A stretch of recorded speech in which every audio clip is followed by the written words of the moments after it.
2 yıldır okullar açılmıyordu. Bundan dolayı okullarla ilgili herhangi bir faaliyetimiz yoktu. Kırtasiye yardımı anlamında. Bu sene okullar açıldığı için biz de öğrencilere kırtasiye yardımında bulunduk. Yani daha yardım alabileceğimiz hayırseverler olursa inşallah daha çok öğrenciye yardım yapma imkanımız olacak. Yani gerçekten bu tür aileler var. Hani kitapları devlet karşılıyor ama kırtasiyeyi devlet karşılamıyor.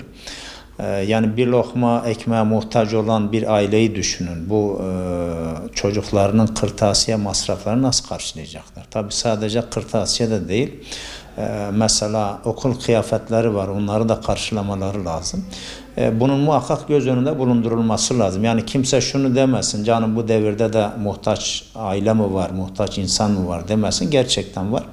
Yani şehrin varoşlarına bir gidip bakmak lazım. Böyle şehir merkezine bakıp tabii karar veremezsiniz. Sağlıklı bir karar veremezsiniz. Bu konuda eğer gerçekten yardım yapmak isteyen hayırseverler varsa biz köprü olmaya hazırız. Hem kırtasiye konusunda hem de diğer konularda. Birçok şey cehaletten kaynaklanıyor biliyorsunuz. Yani özellikle de kenar semtlerdeki çocukların birçoğu mesela okula gitmiyorsa bu çocuklar birilerinin ellerine geçecek.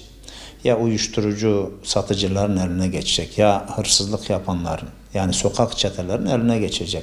Bunun önüne geçmenin birinci yolu da eğitimdir.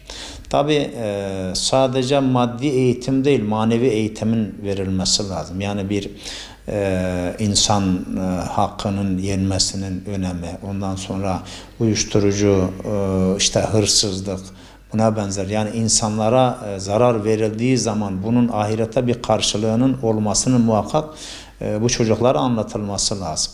Yani böyle yaptığınız takdirde bir takım şeylerin önüne geçebilirsiniz. Yoksa sadece maddi anlamda insanların durumunu, refah düzeyini artırmak yetmiyor. Yani muhakkak bir maneviyatın verilmesi lazım. Bu da eğitimden geçer. Bundan dolayı biz de bu konuda elimizden gelen gayreti gösteriyoruz. Hayırseverlere sesleniyorum. Yani gerçekten hani biz tüm muhtaçların ihtiyaçlarını karşılayamıyoruz.